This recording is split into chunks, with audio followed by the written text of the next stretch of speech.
el derrame o los derrames, porque al día de hoy no hay información clara sobre qué ha sucedido realmente, derrames petroleros, derrames de hidrocarburos en costas del estado Carabobo, que han afectado costas del estado Falcón y áreas protegidas como el Parque Nacional Morrocoy, pues ha avivado el debate sobre los modelos de trabajo en nuestro país, en los cuales parece que no hay diferencia entre un sector político y otro. Y eso lo vamos a conversar con Francisco Javier Velasco, integrante de la coordinación del Observatorio de Ecología Política. Bienvenido, gracias por acompañarnos. Hola Vanessa, gracias a ti por permitirnos estar en este espacio. Bienvenido, al contrario. ¿Qué información tienen sobre lo que ocurrió? Porque todo es extraoficial, oficial no hay nada. Sí, ciertamente hay un secreto, así como hay secretos en muchas cosas en la manera de obrar y de actuar de este gobierno. Pero nosotros sabemos que, bueno, hay una información muy reciente, muy interesante de un profesor de la Universidad Simón Bolívar, Eduardo Klein, del Laboratorio de Sensores Remotos, que con fotos satelitales ha podido determinar algunas cosas, ¿no? Pero bueno, se sabe que el derrame ocurrió en algún momento entre el 19 y el 22 de julio de este año. Ocurrió en la refinería del Palito. Hubo alguna versión que hablaba de un tanquero que posiblemente había hecho vertido, pero todo parece indicar que el origen tiene que ver con la refinería. Según estas últimas estimaciones, que siempre son complicadas porque son desde, digamos, desde lejos, pues son trabajo con fotos satelitales y ahí siempre pues hay un margen de error, con lo cual quiero decir que con la cifra que voy a dar que tiene esa fuente, pudiéramos quedarnos cortos, pero por lo menos se habla de alrededor de unos entre 22.000 y 25.000 barriles de petróleo. Eso, por cierto, es una cantidad equivalente a la que se derramó en el año 1996, cuando, no sé si recordarás, aquel tanquero griego de bandera, aquel tanquero de bandera griega, el Nison Amorgos, exactamente, encalló en la barra, en el canal de la que comunica el lago Maracaibo con el Golfo de Venezuela, y pues derramó una cantidad similar de petróleo con impactos tremendos. Estamos hablando de eso, estamos hablando de algo que está afectando en este momento pues, unos ecosistemas muy sensibles, digamos, las consecuencias para lo que se está afectando, por lo menos lo que se sabe, pueden tener, en el caso de que algunos se recuperen, tendríamos que esperar entre unos 20 y unos 40 años, pero hay otros, por ejemplo, como el caso de los arrecifes coralinos, que, digamos, si están ya petrolizados, el daño es irreversible. Entonces, una vez más, estamos en una situación en la cual la industria petrolera pues, causa estragos en el ambiente con consecuencias no solamente para la naturaleza, sino también para las poblaciones humanas. Esto, digamos, no es nuevo y en esto quisiéramos, digamos, hacer un énfasis. ¿Qué es lo nuevo ahora? ¿Qué es lo nuevo ahora, Francisco? ¿Qué es lo nuevo ahora? Lo nuevo ahora es que, como todos sabemos, lo nuevo ahora es que, como todos sabemos, la industria petrolera venezolana está en una situación de colapso, ¿verdad? Ya sabemos bastante, pues, de lo que allí está ocurriendo. Y eso, por supuesto, afecta también sus posibilidades de reacción, ¿no? Aparte de que sus gestores, como otros gestores en otras áreas de la economía y de la producción, pues no son precisamente muy sensibles y no lo han sido históricamente en torno al tema ambiental. Pero, digamos, eso es cierto, hay críticas, por ejemplo, provenientes de técnicos, de personas que de alguna manera estuvieron presentes en aquello que llamaban la meritocracia, que señalan que pues, PDVSA ha perdido su efectividad, su capacidad técnica, etc. Todo eso es cierto, pero no es nuevo en el sentido de que la industria petrolera tiene en este país y en el mundo entero un largo historial de desmanes ecológicos y de otro tipo también, que tienen que ver con precisamente con los seres humanos. Acabamos de mencionar el caso del Nixon Amorgos, pero bueno, también tampoco es un secreto para nadie que hoy por hoy el lago de Maracaibo, después de más de 100 años de explotación petrolera, está convertido en una cloaca petrolera con una cantidad de desechos tremendos en el lecho del lago, y que la vida del lago pues, se ha empobrecido enormemente y se ha degradado, con consecuencias nuevamente no solo para la naturaleza, sino para la gente. Hay en el país además miles de fosas petroleras con productos extremadamente tóxicos, cancerígenos, entre otros, que están allí, pues, que son los desechos de la industria petrolera y que son una fuente potencial constante, pues, de amenaza nuevamente para los ecosistemas y para las personas. Ha habido desastres que es bueno recordar en la historia, ya no solo de Venezuela, sino en la exploradora petrolera del mundo. Hace 10 años en el Golfo de México hubo una plataforma que se rompió, de la British Petroleum, la transnacional British Petroleum, y ahí se derramaron 800 millones de litros de petróleo que estuvieron durante más o menos 3 meses, con consecuencias terribles para la flora y la fauna del Golfo de México, pero también para las poblaciones que hacen vida, los pescadores, en fin, que hacen vida en las inmediaciones, y todavía esos daños, digamos, todavía se están estimando esos daños. Está el caso, por ejemplo, del Exxon Valdez en Alaska, el caso del tanquero Amoco Cádiz en las costas de Francia, etcétera, etcétera. No solamente de tanqueros, sino de instalaciones petroleras en general. Entonces, ¿qué problemas tenemos? Ajá. ¿Cuáles son las consecuencias? Porque sí, has enumerado casos, pero son casos sobre los cuales ha habido información incluso de cuánto fue el derrame. Acá no hay información oficial. ¿Cuáles son las consecuencias del manejo que se hace en este momento de las catástrofes ambientales en Venezuela? Bueno, son terribles porque, como te dije, si bien es cierto que anteriormente había alguna experticia meramente reactiva, quiero insistir en eso, digamos, pero también acompañada de porque eso también es verdad, digamos, había un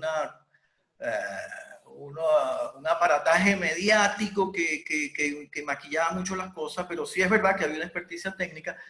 Ahorita eso pues prácticamente no existe o está en una situación muy precaria. Entonces, por supuesto, las consecuencias son peores. Pero yo quería insistir en el hecho de que esto no es nuevo. Y nos preocupa tremendamente que, digamos, en esta política que tenemos, donde hay grupos pues, que están buscando sustituir a este gobierno que nosotros no vamos a calificar de nefasto, pero nos preocupa el hecho de que el tema petrolero sigue siendo algo como tabú, en el sentido de que ninguno de los dos polos discute que eso debe seguir siendo el centro de la economía venezolana. Claro.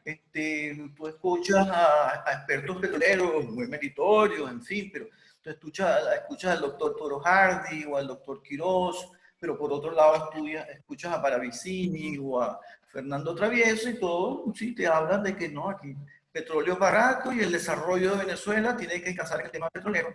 Y no solamente no estamos tomando en cuenta lo que ha pasado, ese historial de desastres, repito, en Venezuela y en todo el mundo, sino de una serie digamos, de fenómenos que están ocurriendo globalmente, y quiero referirme especialmente al cambio climático, sí, en el cual los combustibles fósiles, la emisión de gases de efecto invernadero tienen un papel fundamental. Los pronósticos de los equipos de investigación, del panel intergubernamental o el cambio climático, que nadie puede decir que son tirapiedras ni comeflores, como nos dicen a nosotros, sino gente muy seria, pues muy rigurosa, incluso hasta conservadora, podríamos decir, y los anuncios, los pronósticos que hacen son de verdad de terror, pues. Es decir, de hecho, han reconocido que en los últimos años se han quedado cortos. Cada vez que hacen un nuevo anuncio, refieren a que los cambios se están acelerando, y son cambios de una magnitud tremenda que ahora afectan al mundo entero y por supuesto a nosotros. Francisco, ¿no ven una posición diferente entre los proyectos políticos que están en disputa en este momento?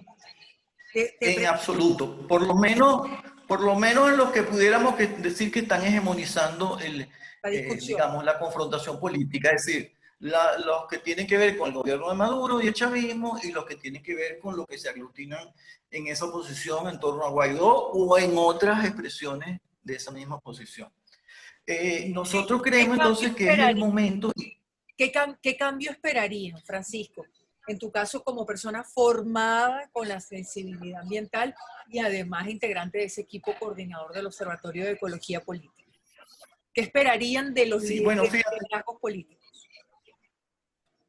Sí, mira, yo más bien diría que lo que queremos esperar y queremos promover, y te invitamos a ti, a tu equipo, que sabemos que son personas sensibles, que son personas, digamos, responsables, consecuentes con respecto a estos temas.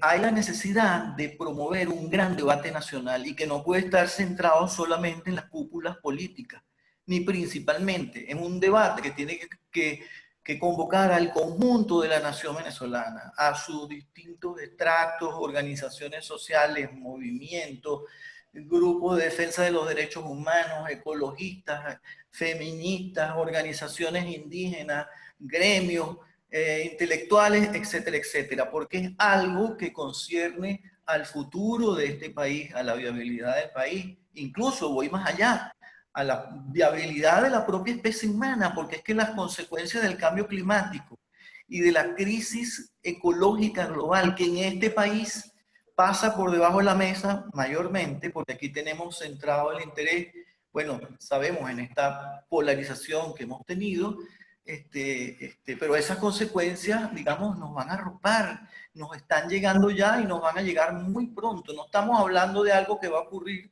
dentro de 200 años, no, en las próximas décadas, muy pronto, ya están ocurriendo. Francisco, Y cuando cuidado, hablas no de se un debate aceleran como ya nacional, lo han dicho algunos. sí, cuando hablas de un debate nacional que no se limite a las cúpulas ni a los sectores que están polarizados, ¿cuáles son los temas que habría que debatir? ¿Qué propondrían ustedes en esa agenda de discusión?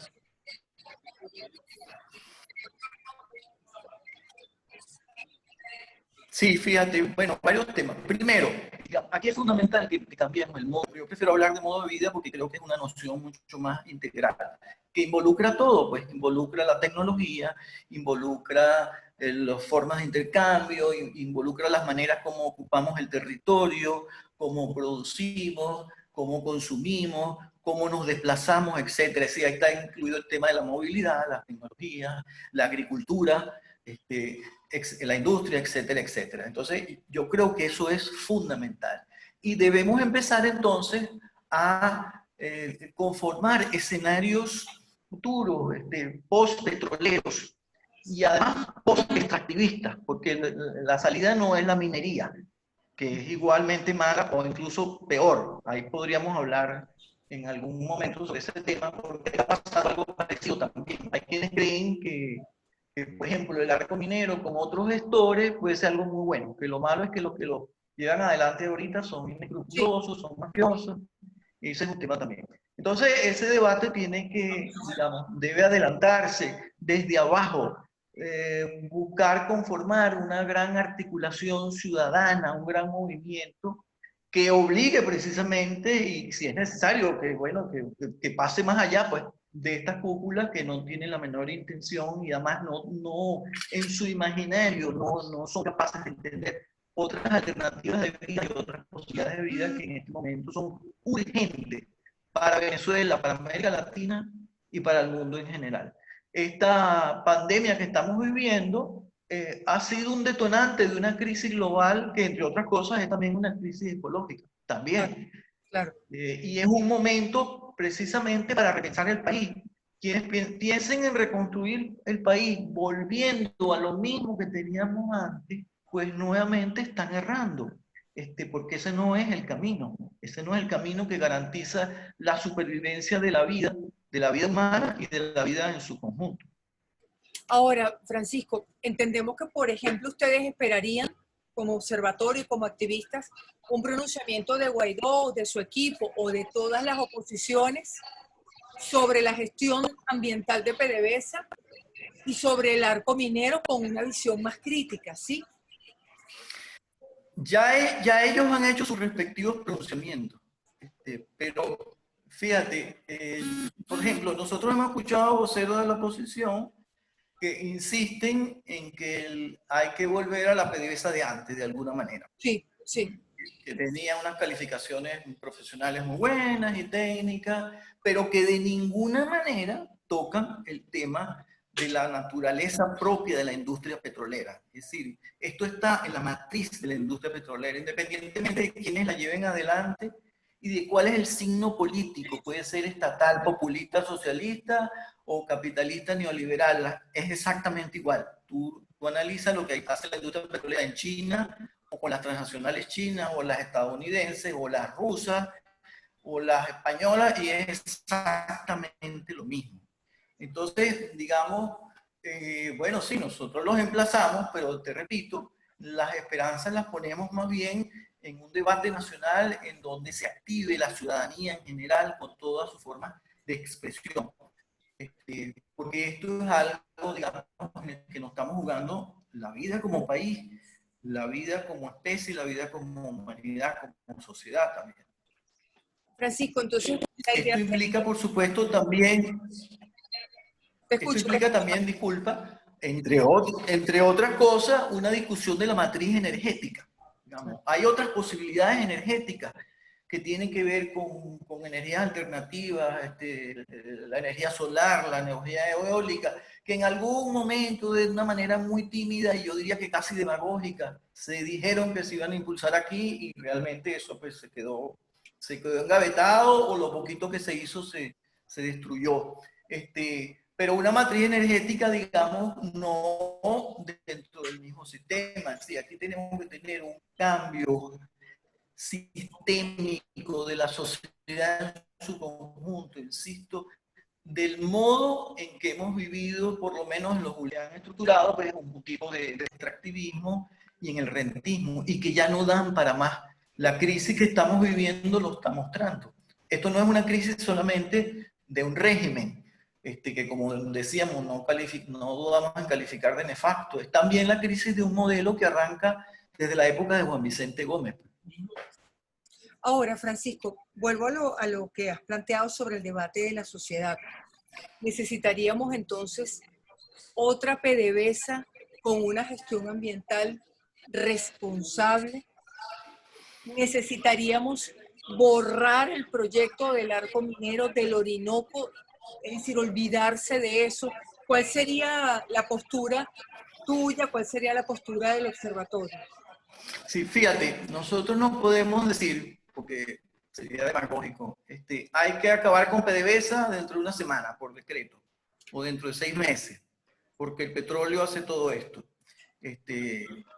No, nosotros lo que nos planteamos son escenarios de transición, pero de transición firme y clara, hacia horizontes post-petroleros, post-extractivistas, digamos, con modalidades económicas diversas, con un anclaje muy claro en otro tipo de relaciones sociales y ecológicas, que vayan sustituyendo lo que tenemos. Porque si bien es cierto que no podemos prescindir de eso de un día para otro, tampoco podemos esperar mucho tiempo. Claro. Eso que los anglosajones llaman el timing, está corriendo rápidamente y los fenómenos se están manifestando con una velocidad y una intensidad tremenda en todo el mundo. Es decir, ya esto no da para más. Entonces, pensar que vamos a salir de la crisis gracias a PDVSA o gracias al arco minero es una utopía. Es decir, quienes nos llaman a nosotros utopistas, en realidad ellos son los verdaderos utopistas, porque, en el sentido peyorativo del término, es porque eso ya no tiene viabilidad. Pero eso implicaría, por ejemplo, el proyecto del arco minero, es decir, en un gobierno diferente, olvidarse del proyecto del arco minero. Bueno, ciertamente, porque incluso a diferencia de lo que ha sido la renta petrolera, el arco minero no garantiza una renta equivalente, empezando por allí, porque ese ha sido uno de los argumentos. Pero por otro lado, digamos, por lo que el arco minero significa, el arco minero para el futuro de Venezuela. Ahí está nuestra principal fuente de agua dulce. Agua, claro.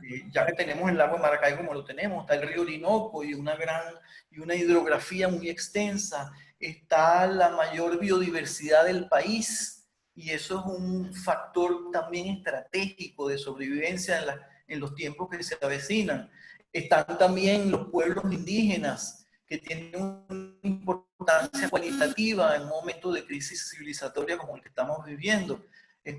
Amén de, bueno, una cantidad de otras poblaciones que también están allí. Entonces, ciertamente el arco minero no tiene sentido. Digamos, su propósito no es, ni ha sido en ningún momento digamos, el de estar orientado hacia el bienestar de la población venezolana, en absoluto. No lo es. Y por cierto, no lo ha sido en ninguna parte, porque el arco minero es un megaproyecto similar a otros que se han hecho en otras partes del mundo y de América Latina, desde Canadá hasta la Patagonia, todo con consecuencias desastrosas para la sociedad y para los ecosistemas.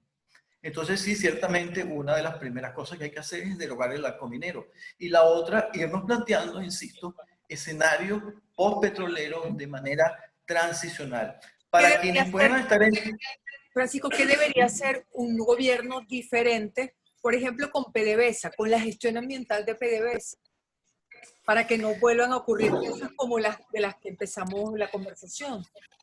Sí, bueno, yo diría tratar de recuperar o de mejorar, en todo caso, las capacidades reactivas, nuevamente, pero más allá, digamos, por mucho que eso se mejore o se perfeccione, no toca la médula del asunto, porque tiene que ver con la naturaleza propia de la industria petrolera. Claro. Entonces, ir pensando en que tenemos que ir dejando el petróleo a un lado. Por cierto, ya hay países en el mundo que por lo menos en el plano energético están apuntando hacia otras matrices. Nada más y nada menos que Alemania, que es la cuarta potencia industrial del mundo y la primera potencia industrial de Europa. No es precisamente un país muy revolucionario, ni emancipador, etc., pero sin embargo, eso está ocurriendo.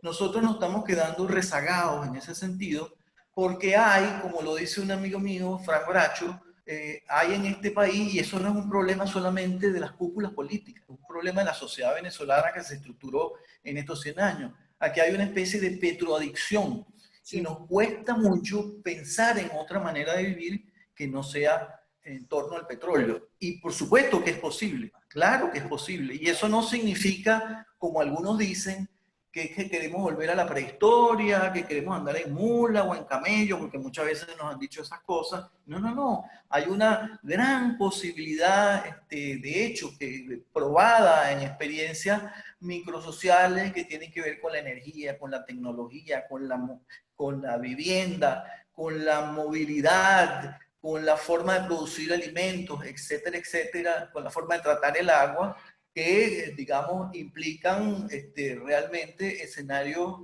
muy propicios para la vida. Eso es posible, pero para eso se necesita ciertamente formación, conciencia y se necesita de fuerza social. Es decir, es necesario que nosotros impulsemos un vasto movimiento social que apunte a eso muy diverso, muy diverso. Sé que las elecciones parlamentarias están envueltas en una gran polémica, si se van a hacer, si no se van a hacer, las pocas libertades, que es una realidad con las cuales van a ocurrir. Pero ustedes tendrían alguna expectativa para esta nueva Asamblea Nacional si finalmente llegamos a ella, sobre estos dos temas que hemos hablado, arco minero y, bueno, el extractivismo, en definitiva, el modelo. Sí, realmente no, en el sentido de, bueno, puede ser que haya algunas voces solitarias, pero como te digo, los dos polos hegemónicos de poder que se están disputando, digamos, esta controversia electoral y política, pues no parecen estar interesados en eso. Ha habido denuncias contra el arco minero, muy recientes, por cierto, porque hasta ahora no habían dicho nada salvo algunas excepciones, puedo citar el caso del diputado de Gracia y de Sí. Andrés Velázquez, pero del resto prácticamente no habían dicho nada. El señor Guaidó hizo un pronunciamiento hace 2 días diciendo que él había ordenado hacer una denuncia internacional. En fin, como consecuencia sobre todo del pronunciamiento que hizo Michelle Bachelet en las Naciones Unidas, donde hace una condena al arco minero, sobre todo por la violación de derechos humanos, pues el tema como que tomó nuevamente una importancia, hasta el señor Almagro incluso se pronunció en contra del arco minero. Pero nosotros sabemos que hay, por ejemplo, en el círculo de oposición, gente que sencillamente lo que piensa es que el arco minero es algo malo, porque lo tiene el gobierno de Maduro, Claro, porque claro. lo llevan adelante, Si pues estuviese en son otras manos personas. sería bueno.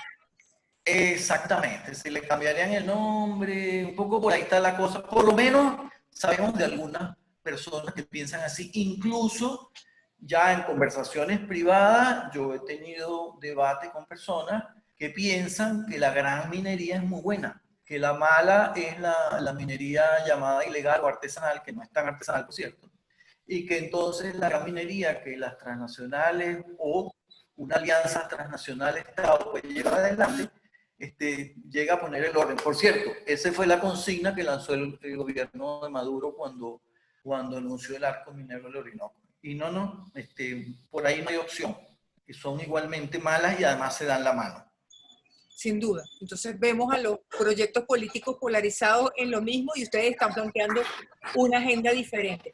Para finalizar, Así Francisco, es. ¿cómo hacer ese debate en estas circunstancias para que sea el Sí, ciudadano, la ciudadana el que protagonice esta discusión? sí. Bueno, sabemos las limitaciones que hay, por eso creemos que el concurso de personas, grupos, instituciones como aquellas con las que tú estás relacionada son importantes. Nosotros estamos impulsando una serie de webinarios en online, en internet. Este próximo viernes tenemos uno que vamos a hacer con la organización La Guarura sobre el mismo tema. Nosotros ponemos a la orden nuestras publicaciones, el Observatorio de Ecología Política saca un boletín mensual, y tenemos también una revista que publicamos cada año. Hay una dedicada precisamente a las alternativas al extractivismo, el número 2, te la vamos a hacer llegar para que nos ayudes a difundirla. Ahora vamos a tener una sobre la pandemia, tenemos otra sobre el tema de los talleres de formación en varias poblaciones. Estuvimos en Sanare, en Los Humocaros, en Carora e incluso en el propio Barquisimeto, en la sede de Secocesola, dando un taller sobre las posibilidades de energía, de usar energía solar en pequeñas poblaciones. Lamentablemente, pues la circunstancia de la pandemia interrumpió ese ciclo, pero nosotros lo vamos a continuar. Y nosotros pues estamos en alianza con otras organizaciones. Estamos tratando, por ejemplo, la Plataforma contra el Arco Minero del Orinoco, la Organización Socioambiental Guatániba, La Guarura, etcétera, tratando pues de impulsar este debate, y creemos que este momento precisamente es propicio y es necesario para eso. Como te decía, pues nosotros convocamos al conjunto de la población venezolana y creemos que es allí, desde abajo, horizontalmente, donde está la fuerza necesaria para cambiar. Si las cúpulas políticas, por resonancia, por eco, eventualmente pueden hacer algo, yo personalmente soy muy escéptico, pero bueno, en todo caso, la fuerza está allí, el cambio está allí, el verdadero cambio democrático que supone una discusión democrática y profunda sobre este tema que siempre ha sido pues un tema de caja negra, un tema sobre el cual opinan unos expertos o opinan unos interesados, tanto desde el punto de vista político como desde el punto de vista económico. Francisco, muchísimas gracias por estos minutos para Contrapunto. Gracias. Gracias a ti, Vanessa, gracias a ustedes a Contrapunto. Estamos a la orden. Gracias. Muy amable.